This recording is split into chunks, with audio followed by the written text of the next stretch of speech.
Yeah, no, I think the exciting part about it is you can really grow and expand from stuff that the foundation that you laid last year, and then I was really happy with kind of how OTAs and training camp or mini camps went and everything. So to be able to take that and then just continue to build off of that, build off that momentum and build off of what these guys did and how hard they worked in those sessions and really continue to grow, I'm very excited about. So for me personally, as a play caller and developing the offense, I really feel like that just the more exposure you get to it, the more experience you get to it, the more things come naturally, the more situations that come up that now you've got that experience, and then you could rely on that and then just easily react when these things happen instead of having to sit there and process it for a second, which I think anytime things just become second nature, it makes things a lot easier and a lot more fluid in terms of the process, whether it's calling plays on game day, setting up a practice script, adjusting things in practice, and there's just a lot of variables that go on in this game, and experience, as you continue to grow, just continues to help that. Ken, how much of a blow was the Naheem Hines injury? And now, what is, I don't know, plan B with what you were going to do with him? Yeah, I think, anytime you lose a guy like Naheem, it's, it stings, and you hate it not only for the player but for the person, because he's such a quality individual and such a great teammate, a great player on this team from a locker room standpoint and a person standpoint. So that definitely stings. At the same time, like what he does and his skill set as a player, there was things that were developing there, but that's part of this game. Unfortunately, we've got a lot of good players on this team that will continue to step up, and their roles continue to get defined as we go. And a lot of times, things don't get defined fully until you're a quarter of the way through the season and games and things like that, just because of the nature of how training camps are now and the nature of preseason games and that sort of thing. So I really think that we've got a great group in that running back room. Between all the guys that we have there, James obviously continues to grow as a young player with really good veteran presence in that room to complement him. And I think we've got a good group of guys that can kind of do different things and complement each other extremely well, along with the receiver room and the tight end room. So, obviously, anytime you lose a guy like Naheem, yeah, it's gonna sting a little bit because of how good of a player he is and how good of a person he is. But fortunately, the character in this locker room and the type of players that we have, I really feel like that we'll adjust and we'll grow, and that's part of the game. That's part of what you have to do as a coaching staff and as a team. How much are you relying on Hines' dynamic ability, just his speed and what he's able to do, which some guys may have, but he's that package. No, yeah, obviously he's a very unique player, and what he can do, but that's just the nature of football, fortunately we're in the stages right now and of not rushing things, and we're early in camp, and I think we talked about kind of with Dalton in OTAs and mini camps of building that foundation so that then you've got that great experience of what the offense is all about. Then you grow into continuing to expand your role. So I think we're in the point of training camp right now where yes, that happened, but now we're just going to continue to expand guys' roles and fit guys in different places and adjust whether it's personnel groupings or see, hey, there might be some things that we were thinking about doing with him that we might have to pivot and say, okay, we're not going to do that. We're going to focus more on this, or we're going to try guys in those roles and see how those things work out. But I'm very confident in the guys that we have. I think we got a great group, and we'll be able to fill some of those things that he did so well, whether it's with a receiver, a tight end, or another running back. Hey, Ken, Gabe Davis, Josh suggested yesterday maybe to get him some more easy ones.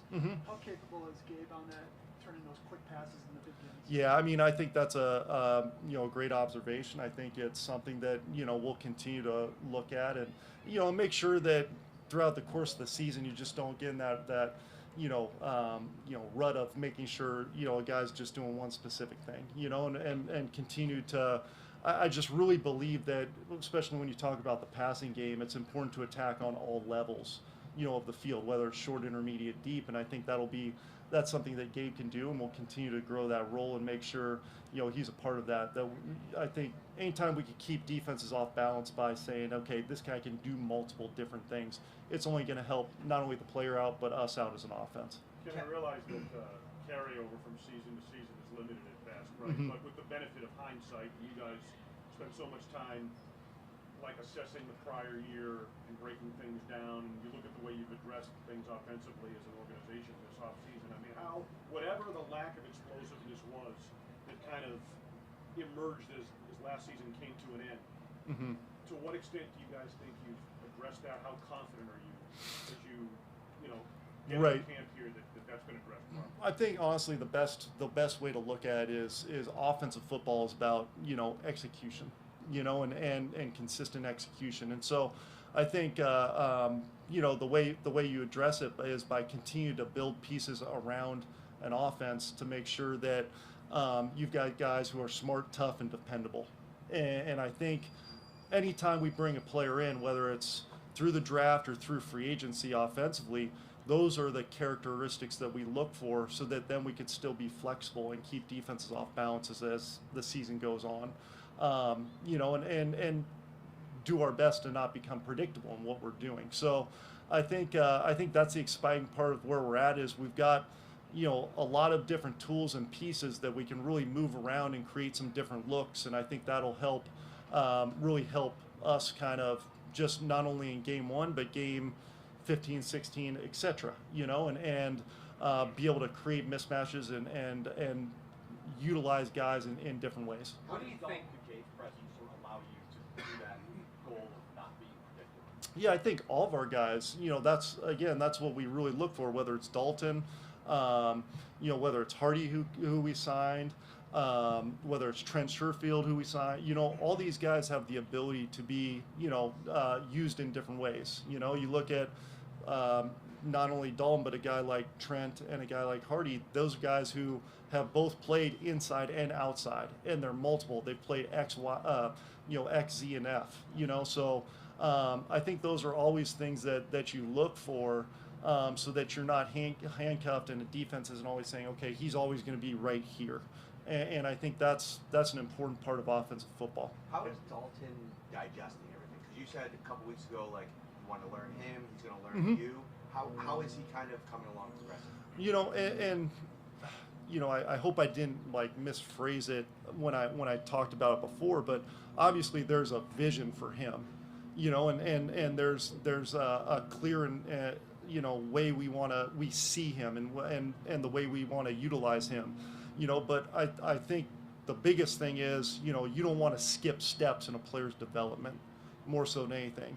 So, to rush that and not let him learn the foundation of the offense and the core of who we are would be doing him and us a disservice. So I think, with him, I think he's made great strides. I think, he continues to grow. Again, in terms of smart, tough, and dependable football players, he's shown every bit of that throughout this process thus far, and we're really excited about his development. I'm sorry to cut you off. My fault. In regards to Kincaid, if he ends up being your slot receiver for whatever percentage it's going to be, in the past you've had these small, quick, Beasley McKenzie type guys. How does Kincaid, with his size, and how does that change maybe the route tree or how you call plays that involve this? Is it going to be a little bit different? Yeah, I mean, I think what you rely on Dalton is again, I don't know if I don't necessarily be the primary slot guy or whatever, because we've got a lot of different pieces that can play in that position. But when he is, either there or wherever we utilize him, he's got tremendous route running ability, and does a great job, as a route runner, to whether it's attacking leverage, whether it's setting up people with his stem and his route, so just the route running ability and body control to get in and out cuts, obviously I think is good. Really undervalued for his speed and his quickness getting out of cuts, and I think that'll help him as well. And then just natural feel for the game, just things that maybe guys need 4, 5, 6, etc. reps, but he goes out first time and just kind of has that natural feel for the game. So I think those are all just natural things that he has. And then as his rep count builds within the system, whether it's wherever he is, aligned, I think he'll just continue to grow exponentially just through those experiences. Hardy is a physically unique player.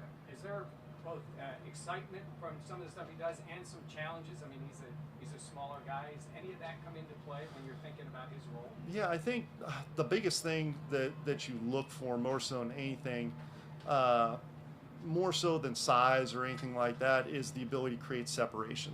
And I think that's an important factor in wide receivers, or guys that have good route running ability and can create separation. And guys can do that whether or not they run 4-3, 4-4, or whether or not they run 4-5. And then some guys can't, who run 4-3, 4-4 and run 4-5. So I think that's the ability that Deontay has, is the ability to create separation at the top of the routes, and a good route runner that makes it easier to throw to guys like that, whether big, small, or medium.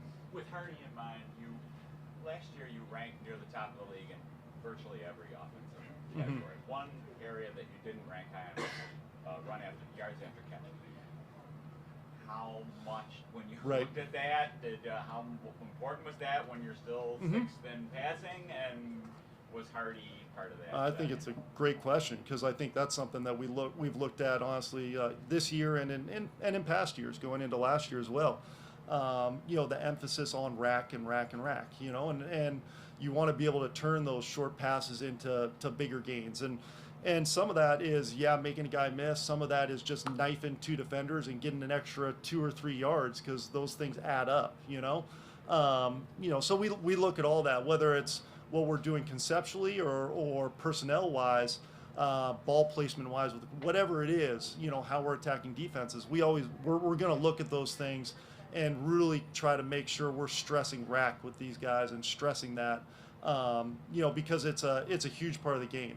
And if you could get a little bit better and a little bit better, I think it's going to pay off down the line. Can you kind of reflect on what happened with Steph at mandatory minicamp, and is it resolved to your satisfaction? Yeah, I mean, Steph's been great. For me, this camp and everything. He's come in with a tremendous attitude. And let's be. I mean, he's a tremendous player. One, he's a top receiver in this league. For one, and then from my perspective, honestly, he is a great human being. I really, I believe that he's a tremendous human being, and I think to my experiences and my input with whether it's anybody in this organization, I really feel like we're in a great spot moving forward, and really excited about him and what he's bringing to this team, not only from a physical standpoint, what he could do on the field, but a leadership standpoint and who he is and what he's all about. So, I love Steph, and I'm really excited to move forward. And look, we're all, we're all human, right? And it's an emotional game, and that's going to be something that we all learn from. Ken, Damian Harris seems like a guy that not only brings a positive attitude, but really wants to spread, make it infectious in the locker room. What kind of impact has he had so far in the room that way? Yeah, I mean, he's awesome. Yeah, Damian's just been, I don't know if I've seen him have a bad day. I don't know if he's had a headache before or anything.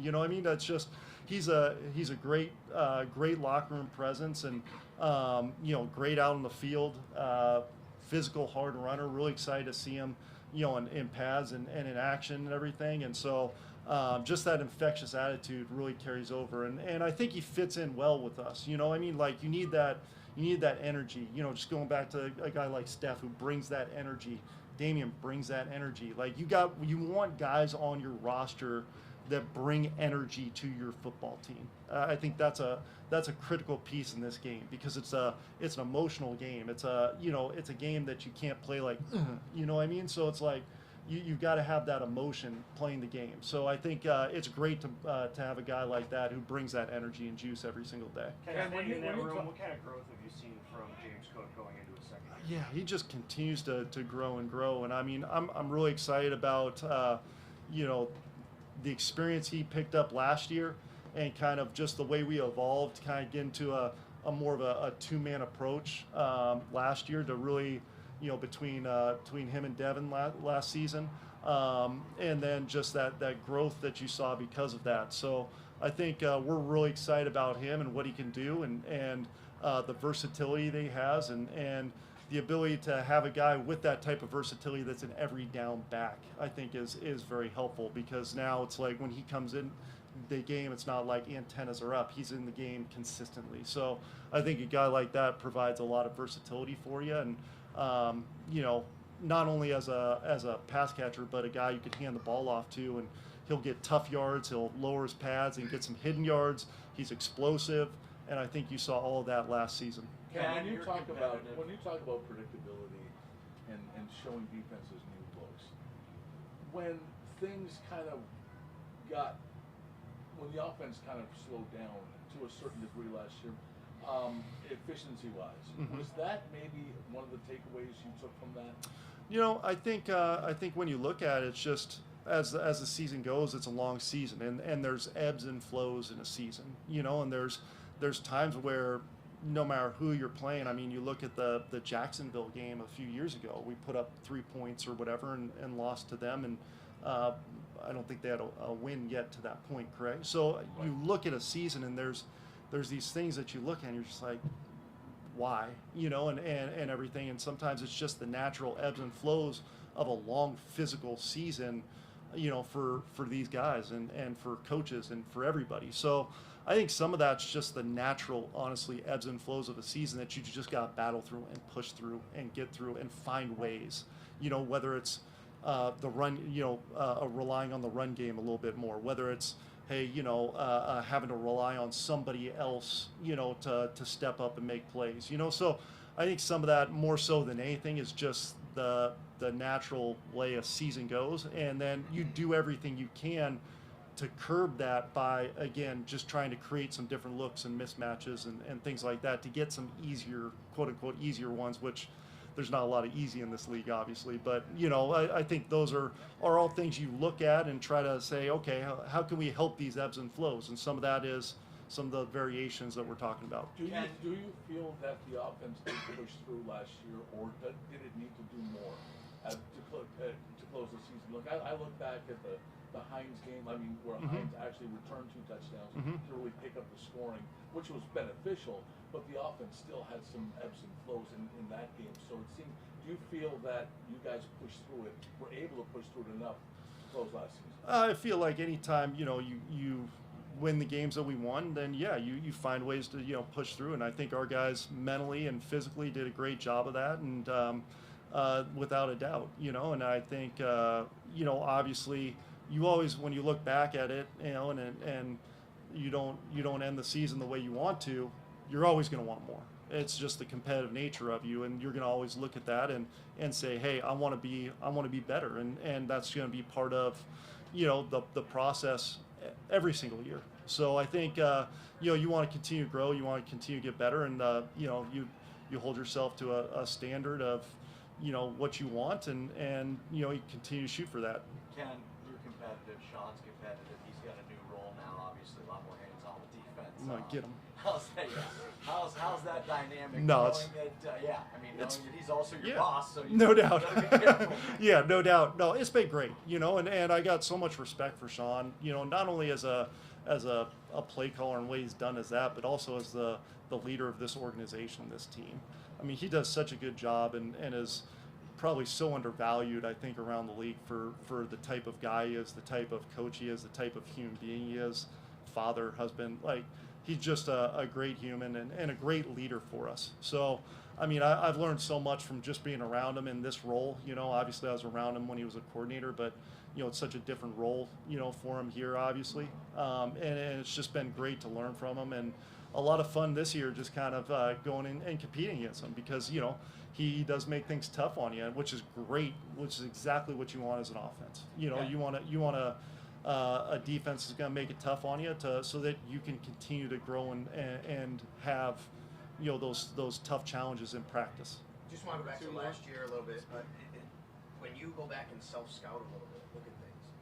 Obviously, you're not going to say exactly what teams did to you. Did you find maybe the teams adjusted certain ways, and now you're looking at that and saying, okay, this is how they countered what we did, which is how you formulate your offseason. Like, what goes into formulating the offseason plan when you're coming into this year based upon those kinds of things, if that makes sense? Yeah, no, it definitely does. I think what we looked at more so than anything is okay, how can we grow as an offense, and how can we, adjust things to potentially, help our guys out and create matchups and create things for us, to keep a defense off balance more so than anything. So I think the biggest thing was looking at not only, okay, how to help Josh, but also how to help the guys out up front, how to help the receivers out and tight ends. So I think we took a good look at things and made sure that one, hey, what we were running last year, did we like it? And I think for the most part, we really did. There are some concepts you look at and you're like, okay, let's put this on the back burner for now. Especially once things get settled with your personnel and everything like that, because you don't want to have guys doing stuff that doesn't maximize what they can do physically and mentally. So we really went back and took a look, and I think more so than anything, you look inside kind of the building and inside of what we have personnel-wise, and then what we're doing schematically to make sure everything's tied together. In that same vein, Josh has made it a point of emphasis, he said, to cut down on the turnovers. How can you help him both in a setting like this, preparation-wise, and then on game day in that regard? Yeah, I think that's something that you always focus on as an offense.